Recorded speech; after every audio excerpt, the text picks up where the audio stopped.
Start कर। Hello everyone, my name is Siddharth. Welcome to prep guru YouTube channel. आज हम आपके लिए ले आए हैं करंट अफेयर्स के कुछ मोस्ट इंपॉर्टेंट टॉपिक जो आपको CUET के आने वाले एग्जाम में दिख सकते हैं। तो आइए चलते हैं, हम पढ़ते हैं अपने कुछ इंपॉर्टेंट टॉपिक्स को, जो कि है जिसमें से पहला टॉपिक है हमारा इंटरनेशनल योगा डे 2023। तो इंटरनेशनल योगा डे 2023 हमारा जो था वो किस दिन हुआ था? 21 जून को हुआ था। सबसे इंपॉर्टेंट क्वेश्चन जो CUET आपसे पूछ सकता है कि इंटरनेशनल योगा डे किस डेट को मनाया जाता है, तो उसका आंसर है हमारा 21 जून। ठीक है। उसके बाद पूछा जा सकता है कि इस डे की थीम क्या है।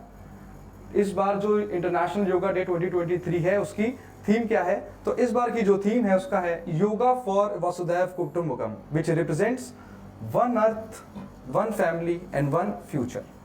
तो हम जो हमारी कंट्री की हिस्ट्री रही है वो हमेशा से ये रही है कि हम वसुधैव कुटुंबकम पे विश्वास करते हैं। हम मान के चलते हैं कि सारे लोग एक फैमिली हैं, हम सब एक फैमिली का पार्ट हैं। इसीलिए योगा की थीम भी जो थी हमारी इस बार की यही थी, yoga for Vasudhaiva Kutumbakam which represents one earth, one family and one future. आगे ये देख सकते हैं कि हो सकता है कि आपसे CUET में ये पूछा जा सके कि क्या ये योगा दिवस पहली बार मनाया गया या फिर ये इसका कौन सा एडिशन है। तो इसके लिए हमें जानना पड़ेगा कि योगा डे की हिस्ट्री क्या रही है। तो योगा डे का ये हमारा कोई फर्स्ट सेशन नहीं था। इसके पहले हमने योगा डे 2015 में मनाया था और उस हिसाब से ये हमारा 9th एडिशन रहा है। हो सकता है CUET आपसे MCQ में पूछ ले कि करंट अफेयर्स में कि जो इस 2023 में योगा दिवस मनाया गया था, हो सकता है कि वो कौन सा एडिशन था। तो वो हमारा 9th एडिशन था और ये स्टार्ट कब किया था हमने? 2015 में हमने इसका इनॉग्रेशन किया था, जब हमने इंडिया ने इनिशिएटिव लिया सबको ये बताने के लिए कि हम एक फैमिली हैं और योगा के बेनिफिट्स क्या हो सकते हैं। योगा के बहुत बेनिफिट्स हो सकते हैं, जैसे कि वो आपको मेडिटेशन, वो आपको बॉडी को रिलैक्स, आपकी एंजाइटी, कई सारी चीज़ों को दूर करने में काफ़ी आपकी हेल्प करता है। हम सबको योगा करना ही चाहिए और अपने माइंड को पीस में रखने के लिए और एग्ज़ाम की प्रिपरेशन में अपने आप को एग्ज़ाम टाइम में काम रखने के लिए योगा काफ़ी इंपॉर्टेंट होता है।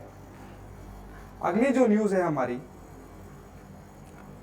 वो है अवार्ड्स एंड रिकॉग्निशन में गांधी पीस प्राइज मिला है।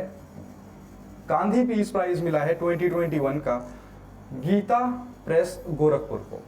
गीता प्रेस कई सारे रामायण, महाभारत, अलग अलग जो पब्लिकेशंस हैं, जो अलग अलग हमारी स्पिरिचुअल बुक्स हैं, रिलीजियस बुक्स हैं, उनको प्रिंट करता है। तो उसी के लिए इनको इस साल गीता प्रेस को, गोरखपुर वाले जो हैं, उनको गांधी पीस प्राइज 2021 का अवार्ड मिला है। गांधी पीस प्राइज, गांधी का नाम ही क्यों आया? गांधी जी का नाम इसलिए आया क्योंकि वो नॉन वायलेंस के बहुत बड़े प्रचारक थे। उन्होंने काफ़ी जगहों पे से बहुत सारे ब्रिटिशर्स को सिर्फ और सिर्फ अपने नॉन वायलेंस और सत्याग्रह की वजह से इतना ज़्यादा उनको मजबूर किया कि ब्रिटिशर्स को ये देश छोड़ करके जाना पड़ा। तो Gandhi ji was a prominent leader in our freedom struggle. तो उन्हीं के नाम पे एक अवार्ड दिया जाता है, वो है हमारा गांधी पीस प्राइज फॉर 2021, जो कि किसको मिला है? गीता प्रेस गोरखपुर को। क्लियर है यहाँ तक? तो पहली न्यूज़ तो हमारी हो गई कि कौन सा एडिशन था, ये 9th एडिशन था हमारा इंटरनेशनल योगा डे का। दूसरी जो न्यूज़ थी हमारी वो ये है कि गांधी पीस प्राइज किसको मिला है? तो गांधी पीस प्राइज मिला है हमारा गीता प्रेस गोरखपुर को। चलते हैं अपनी तीसरे न्यूज़ की तरफ, जो कि है एक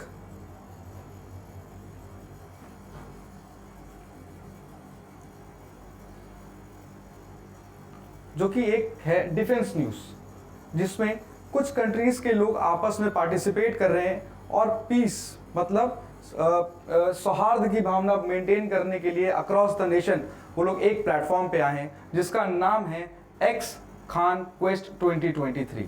और ये हुई कहाँ है? मंगोलिया। यहाँ से एक बहुत ही इंपॉर्टेंट हम फैक्ट जान सकते हैं कि इसको याद करने का सबसे इंपॉर्टेंट जो तरीका है वो ये है कि चंगेज खान जो कि हिस्ट्री में हमारे है वो मंगोल से ही था, ही वॉज अ मंगोल। तो इसको हम याद रख सकते हैं कि एक्सरसाइज खान जो है आपकी मंगोलिया से हुई है।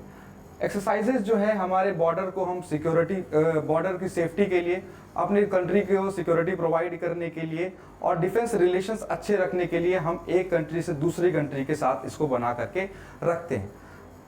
हर किसी कंट्री को पीस की जरूरत पड़ती है, क्योंकि आजकल टेररिज्म की बहुत सारी घटनाएं हो रही हैं अक्रॉस द नेशन, ठीक है। तो हम जितना ज़्यादा एक कंट्री दूसरी कंट्री के साथ कोऑर्डिनेट करके रहेंगे, एक दूसरे लोग आपस में सपोर्ट करके रहेंगे, तो हम एक दूसरे की हेल्प करके ही अपने यहाँ से टेररिज्म जैसी चीज़ को मिटा सकते हैं। उसी लिए यूनाइटेड नेशंस ने पीस कीपिंग ऑपरेशन के थ्रू एक एक्सरसाइज करवाई है मंगोलिया में। उसका नाम क्या है? Exercise Khan quest 2023।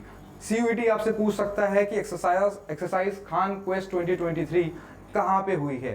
तो एक्सरसाइज खान क्वेस्ट 2023 आपकी मंगोलिया में हुई है, ठीक है। चलते हैं अपने नेक्स्ट न्यूज़ की तरफ।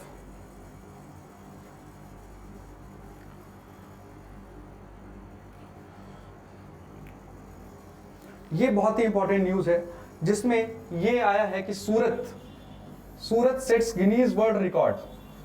किस चीज़ का गिनीज वर्ल्ड रिकॉर्ड? इसके पहले वाली जो हमने न्यूज़ पढ़ी थी कि 21 जून को जो इंटरनेशनल योगा डे दिवस मनाया गया था, उसमें सूरत में लगभग जो है आपके 1.53 लाख लोग एक ही जगह पर इकट्ठा हुए और उन्होंने योगा को किया। तो किसी भी जगह पे एक साथ इकट्ठा गैदर होने वाले ये एक सबसे ज़्यादा नंबर है जिसने और क्या किया? गिनीज वर्ल्ड रिकॉर्ड को सेट किया। तो बेसिकली कौन सी कंट्री है, CUET आपसे पूछ सकता है कि कौन सी कंट्री है जिसने अभी रिसेंटली इंटरनेशनल योगा डे के टाइम एक गिनीज वर्ल्ड रिकॉर्ड सेट किया, ठीक है।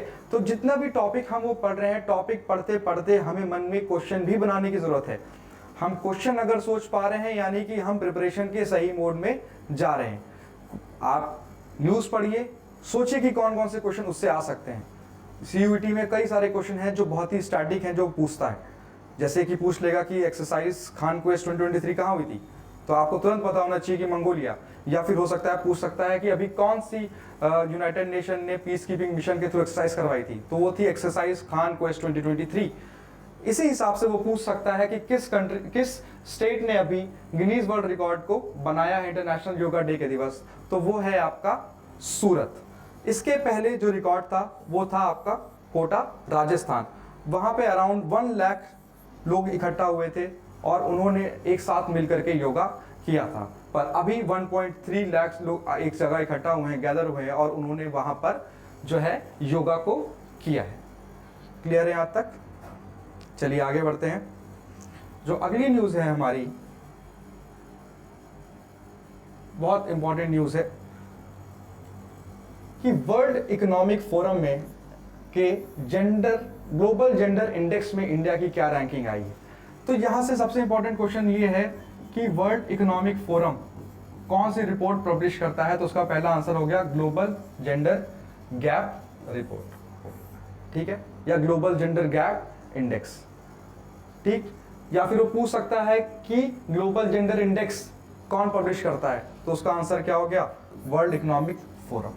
तो वर्ल्ड इकोनॉमिक फोरम जो है कुछ इंडिकेटर्स पे, जैसे कि पॉलिटिकल एम्पावरमेंट, कितनी फीमेल हैं जो आपके यहाँ पॉलिटिक्स में है उन पे, ठीक है, एजुकेशन, तो कि कितनी गर्ल्स हैं जिनको एजुकेशन मिल रहा है, या फिर कितनी गर्ल्स हैं जो एजुकेशन के लिए स्कूल में जाती तो हैं पर डिफरेंट रीजन के कारण स्कूल से ड्रॉप आउट हो जाती हैं। ड्रॉप आउट का मतलब ये होता है कि आपने स्कूल तो ज्वाइन किया पर आपने पढ़ाई को कंटिन्यू नहीं किया, ठीक है। तो कुछ ऐसे पिलर्स होते हैं जिस पे ये रैंकिंग निकाली जाती है। उस रैंकिंग में इंडिया की जो रैंक है इस बार आपकी है 127। ये बहुत इंपॉर्टेंट है CUET एग्जाम के लिए, क्योंकि CUET में अक्सर ऐसे सवाल आते हैं कि इंडिया की वर्ल्ड हैप्पीनेस इंडेक्स में क्या रैंक है, या फिर ग्लोबल हंगर इंडेक्स में इंडिया की क्या रैंक है। उसी हिसाब से हमें ये भी जानना ज़रूरी है कि रिपोर्ट पब्लिश करने वाला कौन है, ठीक है, साथ ही साथ उसमें इंडिया की रैंकिंग क्या है। तो दोनों पॉइंट से हमारा इंपॉर्टेंट है क्या कि इंडिया की रैंकिंग है 127 आउट ऑफ 146 कंट्रीज। तो 146 कंट्रीज थी जिनको वर्ल्ड इकोनॉमिक फोरम ने रैंकिंग दी और उसमें से इंडिया की जो रैंक है 127 है। लास्ट ईयर की जो रिपोर्ट आई थी उसमें इंडिया की रैंक थी 135, यानी कि हमने लगभग 8 पॉइंट्स का या 8 रैंक का इंप्रूवमेंट किया है लास्ट ईयर से हम कंपेयर करके देखें तो। यानी हमने ज़्यादा लड़कियों को एजुकेशन देने की बात की है, हमने ज़्यादा लोगों को वुमेन एम्पावरमेंट की बात की है, हमने ज़्यादा लोगों को पॉलिटिकल एम्पावरमेंट की बात की है। ठीक है, तो बेसिकली एम्पावरमेंट का जो मतलब होता है, एम्पावरमेंट का मतलब होता है टू इंक्रीज द चॉइसेस। अगर मैं बोलूं कि फाइनेंशियल एम्पावरमेंट हो रहा है, यानी आपके पास फाइनेंशियली पे करने की चीज़ें के ऑप्शंस ज़्यादा अवेलेबल हैं। जैसे आप बैंक से पे कर सकते हैं, बैंक के थ्रू नेट बैंकिंग से पे कर सकते हैं, कैश से पे कर सकते हैं, ठीक है, डेबिट कार्ड क्रेडिट कार्ड से पे कर सकते हैं, और आजकल तो यूपीआई से पे कर सकते हैं। ये जितनी चॉइसेस आपके पास आती जाएंगी आप उतने ज़्यादा एम्पावर होते जाएंगे। अगर वुमेन एम्पावरमेंट की बात करें तो वुमेन को हम जितना ज़्यादा चॉइसेस देते चले जाएंगे वो उतनी ज़्यादा एम्पावर होती जाएंगी। चॉइसेस आपकी पॉलिटिकल क्षेत्र एरिया में भी हो सकती है, सोशल में भी हो सकती है, हेल्थ में भी हो सकती है, किसी में भी हो सकती है। ठीक है, सबसे इंपॉर्टेंट जो चल रहा है आजकल चल रहा है एंटरप्रेन्योरशिप में। वुमेन के को एम्पावर करने के लिए एंटरप्रेन्योरशिप सबसे ज़्यादा ज़रूरी है, जिससे कि वो फाइनेंशियली डिपेंडेंट ना रहें और इंडिपेंडेंट रह सकें। जैसे ही वो फाइनेंशियली इंडिपेंडेंट होंगी वो किसी और अपना डिसीज़न खुद ले सकती हैं, तो वो चेंज मेकर बन सकती हैं, डिसीज़न फॉलोअर से डिसीज़न मेकर बन सकती हैं। इसीलिए ये जो इंडिकेटर है इस पे हमें काम करने की बहुत ज़्यादा ज़रूरत है। Since we are a developing economy, वहाँ पे वुमेन का भी कंडीशन अच्छा होना चाहिए। ठीक है, तो अगर हम धीरे धीरे हम प्रोग्रेस कर रहे हैं, लास्ट ईयर 135 थे, अभी 127 है, आगे हो सकता है हम और भी नीचे चले जाएं। नीचे जाने का मतलब ये है कि और अपनी रैंक को इम्प्रूव कर लें। ठीक है,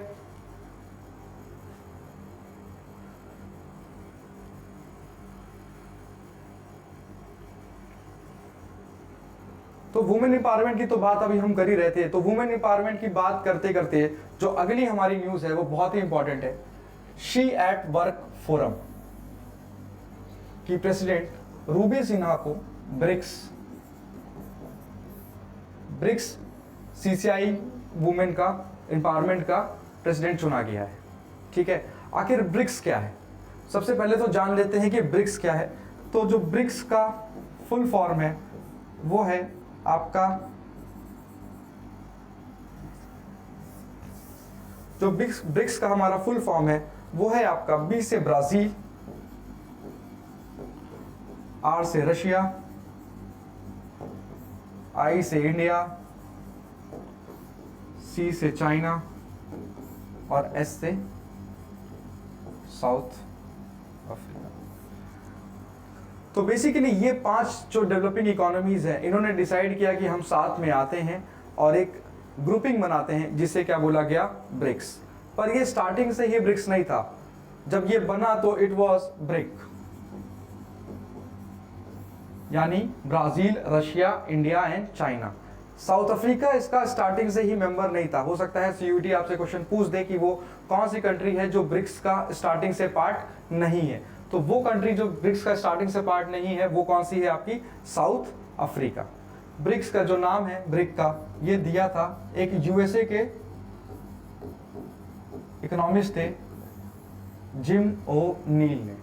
इन्होंने बोला कि कुछ डेवलपिंग इकोनॉमीज हैं जिनके पॉपुलेशन भी ज़्यादा है और वो ग्रो भी अच्छी तरह से कर रही हैं, वो एक ग्रुपिंग बनाए और वो लोग साथ में आए और वो कंट्रीज जो हैं ग्लोबली अपनी प्रेजेंस को दिखाएं और इकोनॉमी को इन्फ्लुएंस करने की कोशिश करें। इसी में आपका साउथ अफ्रीका जुड़ा था 2010 में, और ये तब से ब्रिक क्या बन गया, ब्रिक्स। तो स्टार्टिंग्स में ये ब्रिक था, 2010 में इसमें रशिया जुड़ा, साउथ अफ्रीका जुड़ा और ये क्या बन गया, ब्रिक्स। ठीक है, तो उसी की BRICS CCI women empowerment chamber, यानी BRICS chamber of commerce and industry women empowerment की जो हेड हैं, जिन्हें 3 साल तक के लिए हेड बनाया गया है, उनका नाम है क्या, रूबी सिन्हा। ये एक वुमेन एम्पावरमेंट के लिए बहुत ही इंपॉर्टेंट एग्जाम्पल हम इसे कह सकते हैं। ब्रिक्स चैम्बर ऑफ कॉमर्स जो है वो ब्रिक्स का ही एक सब पार्ट है, यानी जो पेरेंट ऑर्गेनाइजेशन है वो इसकी हमेशा क्या है, ब्रिक्स ही रहेगी। ब्रिक्स ने मिल करके, ब्रिक्स कंट्रीज ने 2014 में एक डिक्लेरेशन किया था, इसे कहते हैं फोर्टलेजा डिक्लेरेशन, और इन लोगों ने एक बैंक बनाया था जिसे कहते हैं न्यू डेवलपमेंट बैंक। तो हो सकता है पूछ ले कि ब्रिक्स कंट्रीज ने मिलकर कौन सा बैंक बनाया है, तो ब्रिक्स कंट्रीज ने मिलकर के न्यू डेवलपमेंट बैंक बनाया है, और ये बनाया था आपका 2014 में, और इसका हेडक्वार्टर जो है वो है शंघाई। सारे क्वेश्चन बहुत इंपॉर्टेंट है कि न्यू डेवलपमेंट बैंक का हेडक्वार्टर कहाँ है, शंघाई। बनाया किसने है, ब्रिक्स के लोगों ने, ब्रिक्स की जितनी भी कंट्रीज हैं इन्होंने मिलके आपस में एक डिक्लेरेशन दिया जिसे कहते हैं फोर्टलेजा डिक्लेरेशन, और इन्होंने साइन किया आपस में कि हम भी एक ऐसा बैंक बनाएंगे, और वो बैंक क्या कहलाया आपका, न्यू डेवलपमेंट बैंक, और इसका हेडक्वार्टर कहाँ है हमारा, शंघाई में। तो हो सकता है कि CUET में आपसे ये क्वेश्चन पूछा जाए कि किसको अभी ब्रिक्स CCI वुमेन का प्रेसिडेंट बनाया गया है, तो इनका नाम है रूबी सिन्हा। तो ये थे हमारे कुछ इंपॉर्टेंट टॉपिक्स करंट अफेयर्स के।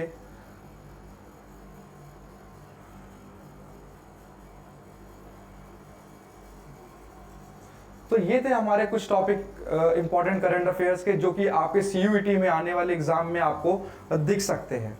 अगर आपको करंट अफेयर्स के ये टॉपिक्स अच्छे लगे तो लाइक करें, सब्सक्राइब करें, और वापस से आए हमारे जो अगला करंट अफेयर्स का जो वीडियो आने वाला है उसके लिए। Thank you for watching us.